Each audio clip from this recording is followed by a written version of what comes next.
তিন প্রকারে ভজন। একটা নিরাকার ব্রহ্ম, এখানেই তো আলোচনাটা রাখছি নাকি।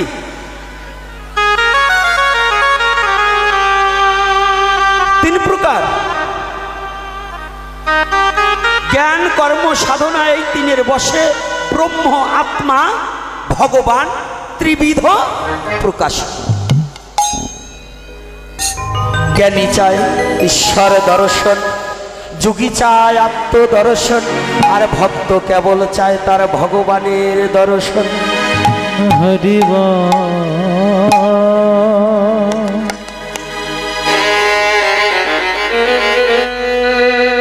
ওই নিরাকার বস্তু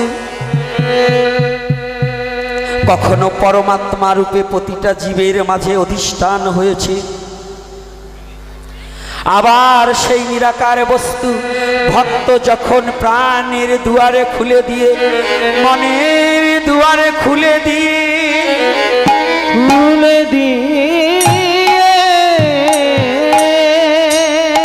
ভক্ত যখন ভগবানকে ডাকে,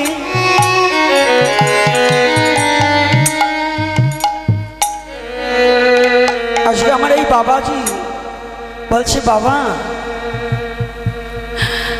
আমি রাধারানীর দেখা কবে পাবো, আমি রাধারানীকে কবে সাক্ষাৎ দেখতে পাবো, কোন মন্ত্র উচ্চারণ করলে আমি রাধারানীকে পেতে পারি। এনার গোবিন্দ মন্দিরের সামনে বসে আলোচনা হচ্ছে।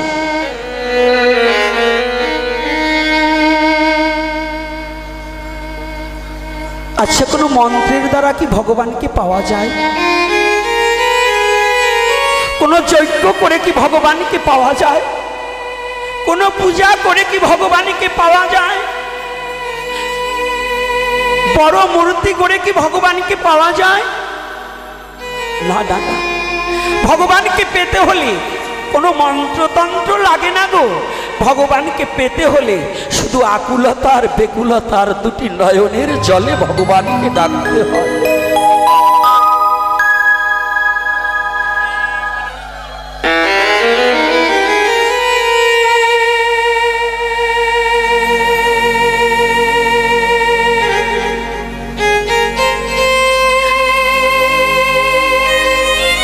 যে কথাটা একটু বলে আবার যাব ওখানে,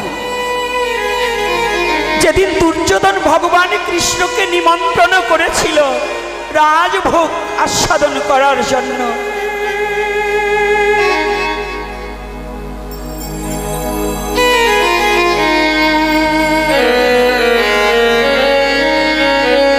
কিন্তু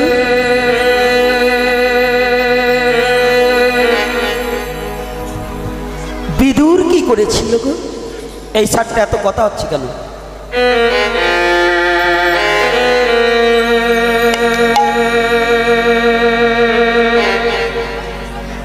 এই মায়েরাই, যদি এসেই এত তাড়াতাড়ি হেঁটে যেতে হবে, তাই এসে সামনে বসছো কেন?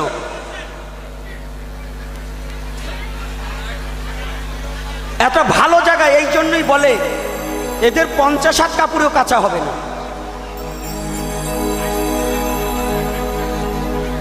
যখন একটা ভালো কথাই হবে তখন এদের এইগুলোই হচ্ছে কলি।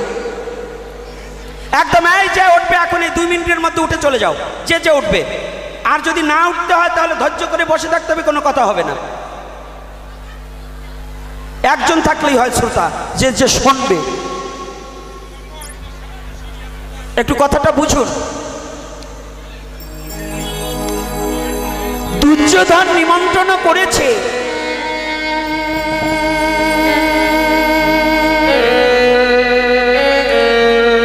ভগবান কৃষ্ণ।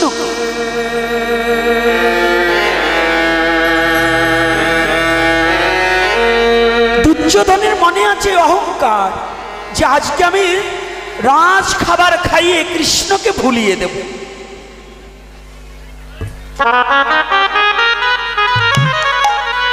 আমাদের মধ্যেও দেখবেন কত বৈষ্ণব, কত সাধুরা আছে যে আমি ভগবানের যত আইটেম দিয়ে ভোগ লাগাই, ভগবান বুঝি আমার বাড়ি খায়। ওই যে গরিব মানুষ, তার বাড়ি বোধহয় ভগবান খায় না। না বাবা, তা যদি হতো তাহলে ভাগবত মিথ্যা হয়ে যেত, মহাভারত মিথ্যা হয়ে যেত। দুর্যোধন অহংকারের বশীভূত হয়ে ভগবানকে নিমন্ত্রণ করলেন যে আমি কৃষ্ণকে এমন খাবার দেব, ও তো গোয়ালার ছেলে, ঘোষের ঘরে প্রতিপালিত হয়েছে, ওকে এমন রাজখাদ্য কোথায় পাবে, এমন খাবার দেব যাতে ও আমার পক্ষে চলে আসবে।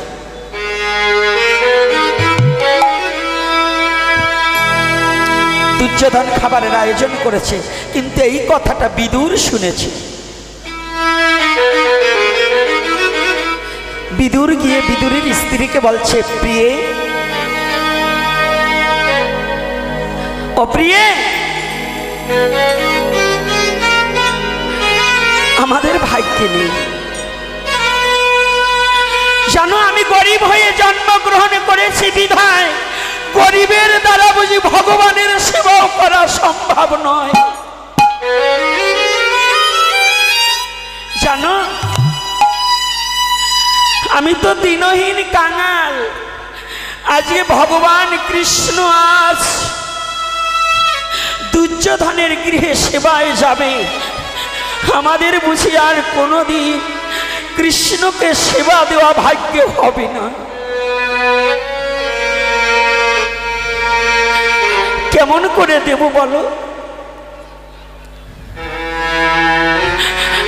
আমাদের কৃষ্ণকে সেবা দেওয়ার আর কি আছে? সে রাজার পুত্র,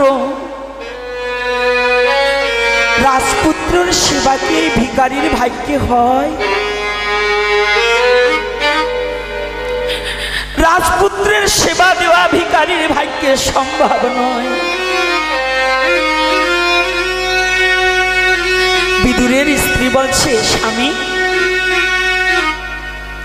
ও স্বামী, আমি শুনেছি তাকে যদি কেউ হৃদয় দুয়ার খুলে নয়নের জল দিয়ে ভক্তি ভরে ডাকলে নাকি ভগবান তাকে দেখা দেয়।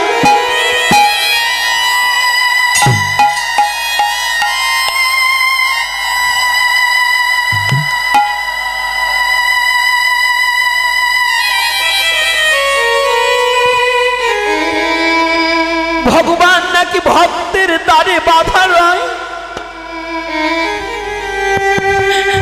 আমাদের তো তাকে দেবার মতো কিছু নেই।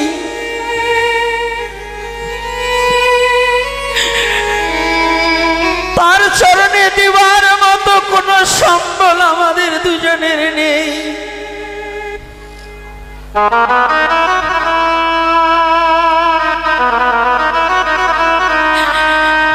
দুর্যোধন তো তার রাজপ্রাসাদ আছে, রাজ সিংহাসন আছে, রাজ খাবার দিয়ে তাকে সন্তুষ্ট করবে,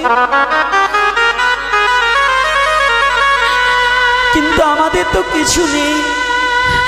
তবে শোনো স্বামী, ভগবান কৃষ্ণ যখন দুর্যোধনের আলয়ে যাবে,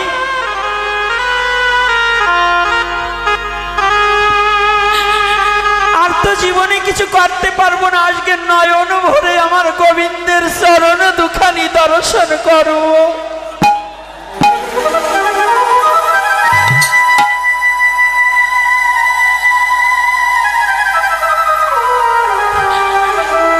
আমি আমার গোবিন্দের চরণ দুখানা দর্শন করে আমার এই তাপিত নয়ন দুখানা পুরা নয়ন দুটো জুড়াইব।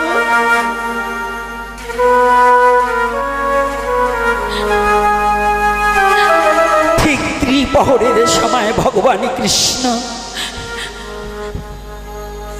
দুর্যোধনের গৃহে যখন রওনা দিয়েছে, ওরে জগতে কেউ না জানুক মনের কথা, কেউ না বুঝুক, ভগবান তার ভক্তের কথা যে বোঝেনি। যদি কোনো ভক্ত ভগবানকে ডাকতে পারে, ভগবান যত দূরে থাকুক না কেন, ভগবান ভক্তের ডাকে সাড়া দেবেই দেবে। হরিবা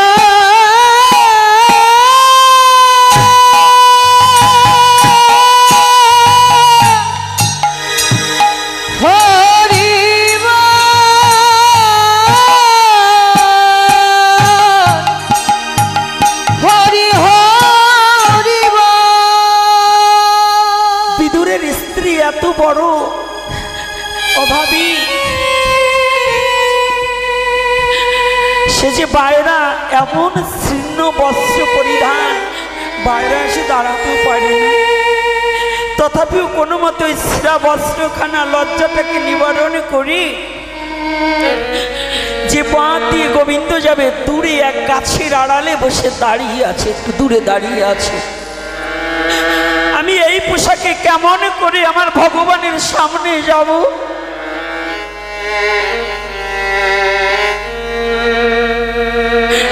দূরে যখন দাঁড়িয়ে আছি না, জানো বাবা,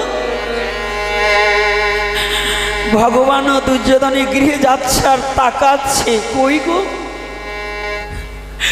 আমি যদি ওই কৃষ্ণ কাঙাল আমার বিদুরের বদনখানা একটু দেখতাম, আমার বড় শান্তি হতো। জানেন, ভগবান বৎসহারা গাভীর মতো তার ভক্তকে খুঁজে বেড়ায়।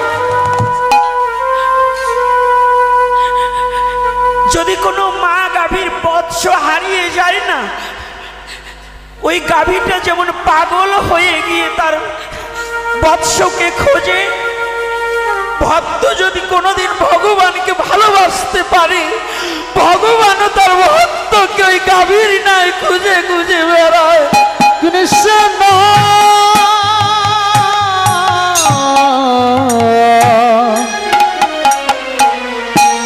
কৃষ্ণ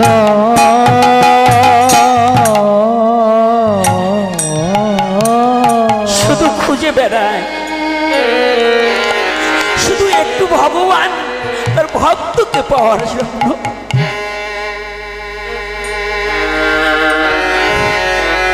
বিদুর দূরে দাঁড়িয়ে আছে, ভগবান দেখতে পেয়েছে। বিদুর দূর হতে মন্ত্রী হলেও বিদুর এত ভিখারি, স্ত্রীটাকে সামনে নিতে পারছে না। দূর হতে না ভগবান কৃষ্ণ চলে যাচ্ছে, আর বিদুর আর বিদুরের স্ত্রী দুটি চোখের জলে বক্ষ প্লাবিত করছে। কৃষ্ণ, ও কৃষ্ণ, তোমার কাছে কোনোদিন কিছু চাইনি আর কোনোদিন তোমার কাছে চাবো না।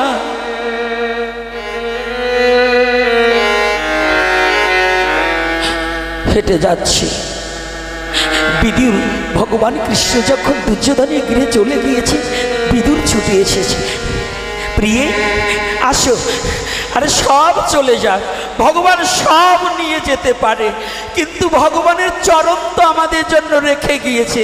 তুমি এসো, দেখে যাও, যে পথ দিয়ে হেঁটে গিয়েছে ওইখানে ওই চরণ ধুলায় ভগবানের চরণ চিহ্ন অঙ্কিত হয়ে বসে আছে। ভগবান সব নিতে পারে, ভক্তের জন্য ভগবানের চরণ তরিত আর নিতে পারে না।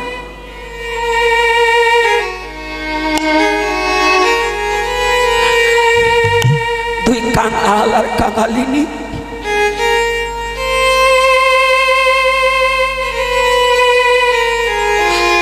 কোন ধনের কাঙাল নয়, শুধু কৃষ্ণ ধনের কাঙাল।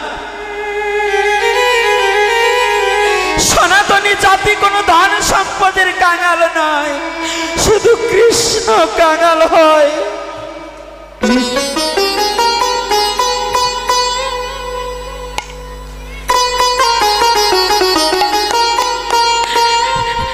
ওখানে এসে ওই চরণ চিহ্ন দেখছে আর বলছে, প্রভু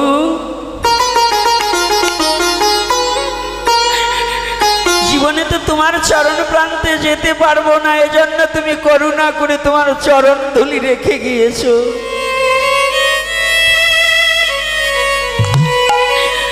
স্বামী স্ত্রী দুজন ওই পথে রাস্তার উপরে গড়াগড়ি যাচ্ছে আর ওই অঙ্গে ধুলো লাগাচ্ছে।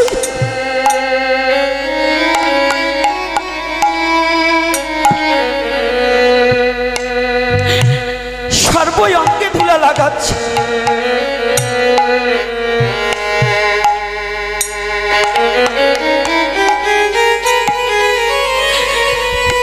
বিদুরের স্ত্রী বলছে, গোবিন্দ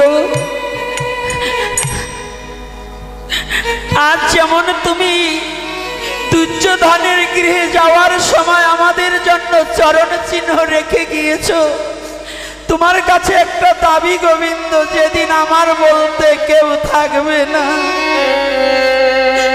যেদিন আমাদের আপন বলতে কেউ থাকবে না এ জগতে, তুমি ভিন্ন তো আমাদের আর কেউ নেই।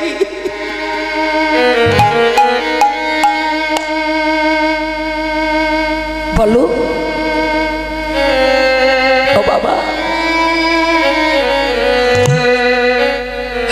ও মা, শুধু আজকে বিদুরের নয়, আমাদের সমস্ত জীবেরই গোবিন্দ ভিন্ন কোনো বান্ধব নেই, কৃষ্ণ বিনে কোনো আপন জন নেই।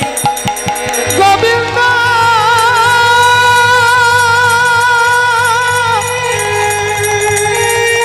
গোবিন্দ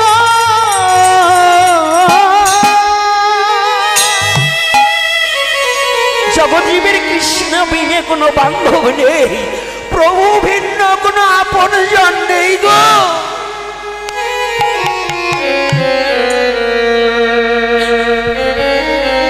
বলছে গোবিন্দ, যেদিন তুমি তো জানো তুমি ছাড়া আমাদের আর কে আছে বলো, যেদিন আমাদের এই মা দেহ জগতের এই মায়িক জগতের মায়াটাকে পরিত্যাগ করে যেতে হবে, সেদিন সবাই ভুলে গেলে তুমি আমাদেরকে ভুলে যেও না। সেদিন কি করবে জানো গোবিন্দ, তুমি আমায় চরণ ছাড়া আমায় করো না রে, তুমি চরণ ছাড়া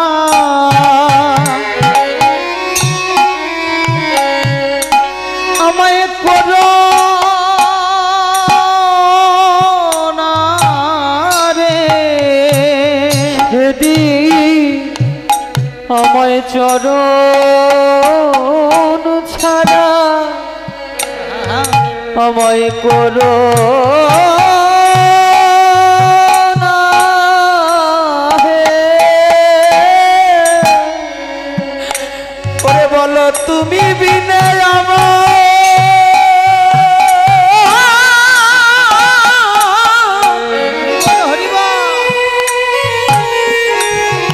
আর জগতে কে আছে,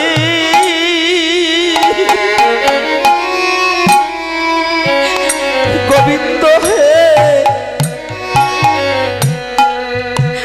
তুমি চরণ ছাড়া আমার করো না রে, তুমি ছাড়া জয় নিতাই গৌর হরি বল। আছে তুমি চরণ ছাড়া আমায় করো না রে, এ জগতে গোবিন্দ ভিন্ন কে আছে আমাদের?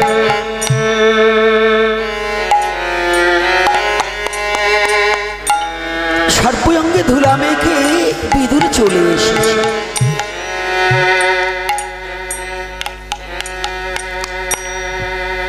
এদিকে গোবিন্দ রাজপ্রাসাদে, দুর্যোধনের রাজপ্রাসাদে মন টিকছে। বিদুর বলছে, প্রিয়ে আমি একটু অবগাহন করে আসি, স্নান করবার নিমিত্তে নদীতে নেমেছে। আর এদিকে বিদুরের স্ত্রী দুটি নয়নের জলে আকুলতা বেকুলতা দিয়ে, কোনো মন্ত্র নয়, কোনো মন্ত্র যজ্ঞ আদি দেনা নয়, কোনো যাগযজ্ঞ নয়, শুধু নয়ন জলে কাঁদছে চোখ বন্ধ করে। সাগরে ডাক দিলে পরে নদী কি আর থাকতে পারে? নদী কুল ধাইয়ে কুল ভাঙিয়া ধেয়ে যায় রে সাগরে মিশিবার তরে। ভক্ত হয়েছে সাগর আর ভগবান হয়েছে নদী। যদি ভক্ত ডাকে ভগবান গোলক ছেড়ে ভুলকে আসতে বাধ্য হয়।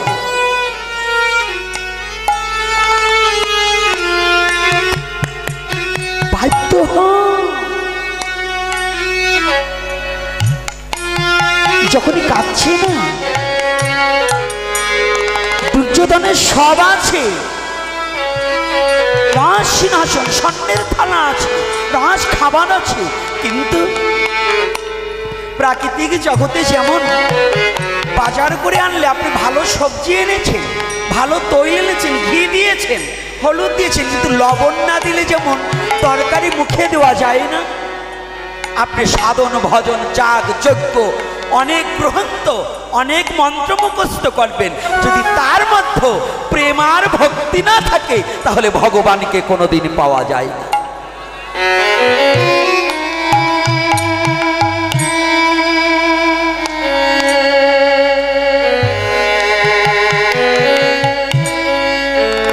সব আছে, যার প্রেম আর ভক্তি নেই সে কোনোদিন কোটি কল্পকালেও জমিদার হতে পারে, রাজা হতে পারে, ভালো বিদ্বান হতে পারে, কিন্তু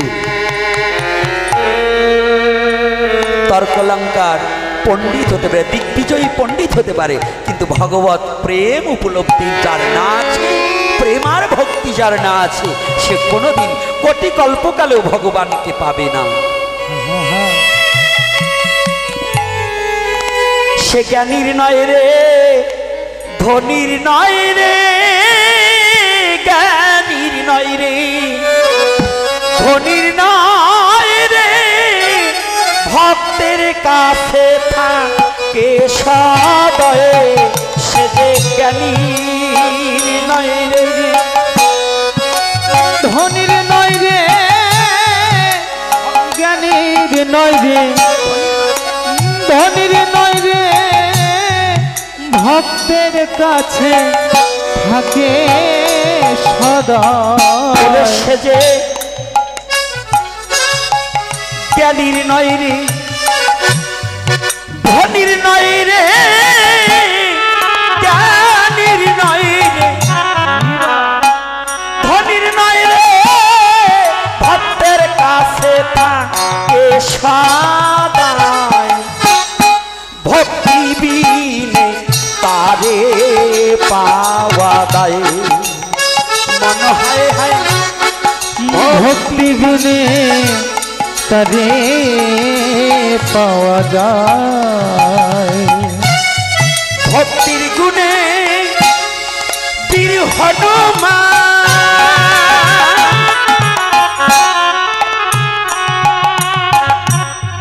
দেখাইল সে রামজানকী সেই মূরতি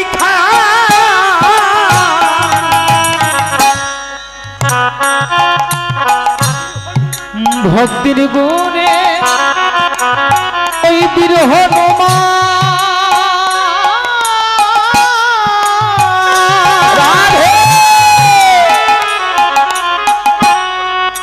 দেখাইল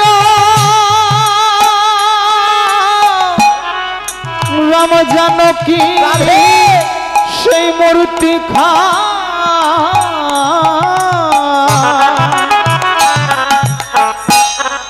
ভক্তির গুণে বনের পশু হনুমান, আর আপনি আমি মানুষ, বীর হনুমান, আনন্দে মদন বলে হরি বল হনুমান,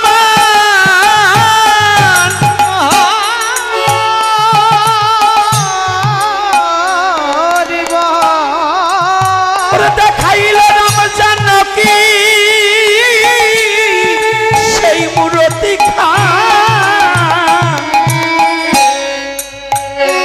বসে রামের নামে গান করলো মান, রাম নামে দান করলো মান, প্রেমানন্দে ভেসে যায়।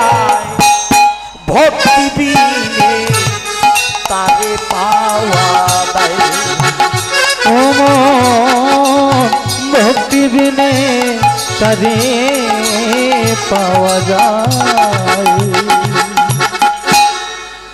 তাহলে মূলত কি বাবা, আপনারা যারা মৎস্য বুঝি বড় মাছ এনেছেন, লবণ না দিলে স্বাদ লাগবে?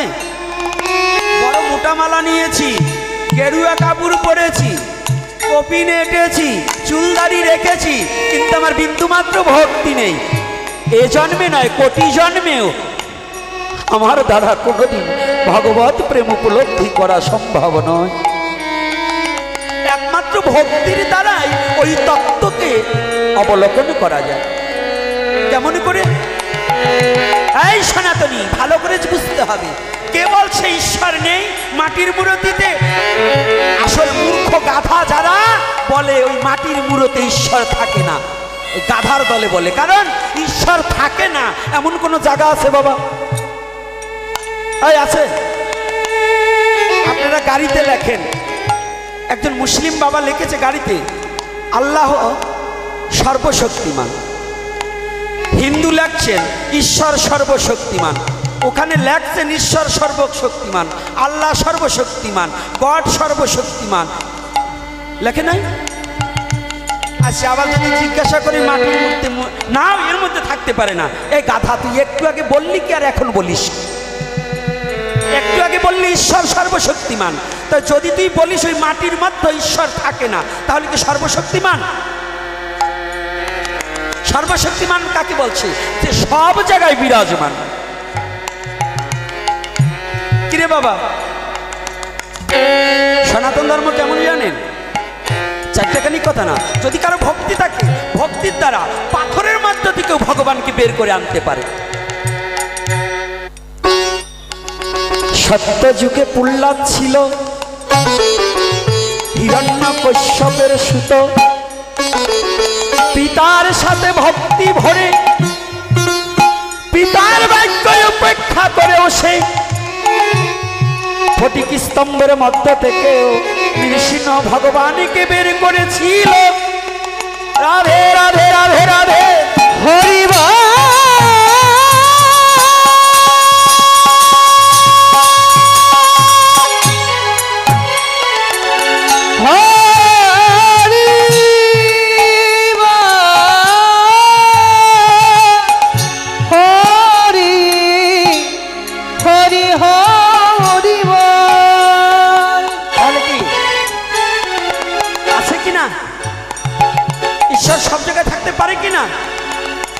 এইবার কি করেছে দেখুন, একটু শুনুন। ভক্তের কত গুণ, ভক্তের ব্যাটারির কত পাওয়ার, একটু ভালো করে জানি। টাকার পাওয়ারে কাজ হয় না। এই আমাদের রাজধানী ঢাকা ছিল কত লোকের টাকা, আজকে দেখুন একটু পরিবর্তন নেই, ঢাকা শহর একেবারে ফাঁকা। ওইছে না, টাকা লোক ঢাকা ছেড়ে চলে গেছে না? টাকার বড়াইতে কোনোদিন ঈশ্বরকে পাওয়া যায় না। তাহলে কিসে? যদি কেউ ভক্তি ধানে ধনী হয়, ঈশ্বর আসিবে তার কাছে সুনিশ্চয়, জানিবে তাহা সত্য। এই সত্যই সনাতন, আর সনাতনই সত্য। যেজন সত্যকে ধরে আছে তিনি ভগবানের কোলে শুয়ে আছে।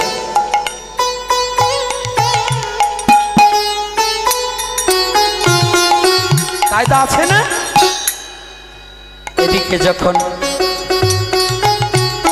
ঘরে বসে কাঁদে, এদিকে আবার বিদুর গিয়ে নদীর পারে চোখের জল ছাড়ে। কৃষ্ণ কৃষ্ণ কৃষ্ণ বলে তাদের বক্ষ ভেসে যায়। এমন সময় ভক্তের কথা জানিল আমার কৃষ্ণ দয়াময়, কৃষ্ণ দয়াময়। বিদুর গিয়েছে নদীর ধারে, স্নান করতে নেমেছে। এ মুহূর্ত ভগবান কৃষ্ণ এসেই বিদুরের তৃণ পাতার কুঠিরের সম্মুখে দাঁড়িয়ে ভগবান, ও মা, মা, ও মা, ঘরে আসো মা। সনাতন ধর্মটা কেমন তাজা ধর্ম জানেন তো? ওই মরা ছাতার কথা গোপীনাথ বলে না, আর ওই মরা ধর্ম নিয়ে গোপীনাথের জন্ম হয়নি। তাজা ধর্ম, তাজা কথা বলবো, তাজা। সনাতন ধর্মটা কেমন জানো? ভগবান কেমন? তোমার কিসের অভাব আছে? সমস্ত অভাব পূর্ণ করে আমার ভগবান কৃষ্ণ। তুমি কি চাও? পুত্র চাও? হ্যাঁ, আমার ভগবান বললেন যার পুত্র নাই যদি আমাকে পুত্রের মতো ভালোবাসে, আমিও তার কাছে পুত্র হয়ে ধরা দিয়ে তার মনোবাসনা পূর্ণ করি। বলছো তোমার কোনো খেলার সাথী নাই, তোমার একটা বন্ধু দরকার। বলছে হ্যাঁ, আমার তো কোনো বন্ধু নাই। বলছে আমি কৃষ্ণ জনার্দন সর্ব কারণের কারণ, যদি কার বন্ধুর অভাব হয় আমি তার বন্ধু হইব জানিবে নিশ্চয়। বললেন আমার বন্ধুতে হবে না, আমার একটা ভাই চাই। বললেন যদি তুমি আমাকে ভাতৃরূপে ভালোবাসো, আমি ভাই হয়েও তোমাকে দেখা দিতে পারি। পারে কিনা? এই পারে কিনা? বিশ্বাস আছে কিনা? এখন ওই যে কিছু কিছু দুষ্ট লোক আছে না, কি তাহলে কি কৃষ্ণ তো, আমার তো স্বামী নেই, স্বামী হতে পারে? আরে হতে পারে না মানে আমার কৃষ্ণ স্বামীও হতে বলছে। তুমি কি মেয়ের রূপ ধারণ করতে পারে? আরে কৃষ্ণ না পারে এমন কোনো মূর্তি নেই। কে বলছে? কে বলছে? রাধাকে? রাধা কৃষ্ণ আলাদা কোনো বস্তু? রাধা কৃষ্ণ এক আত্মা, দুই দেহ ধরি অনন্য বিলাস রস আস্বাদন করি, এবে দুই দেহ হয়ে এক ঠাই ভাবাস্বাদিত হলেন আমার চৈতন্য গোসাই।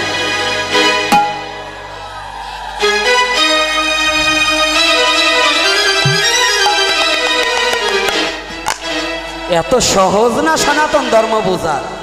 রাধা আলাদা কোনো বিষয়বস্তু না, কৃষ্ণের লাদিনী সত্তা আহ্লাদিনী শক্তির দ্বারাই রাধা রানীকে, যেখানে শুধু কৃষ্ণ, রাধা কৃষ্ণ ছাড়া কোনো জায়গায় রাধার এমনি পুজো হয় না সহজে।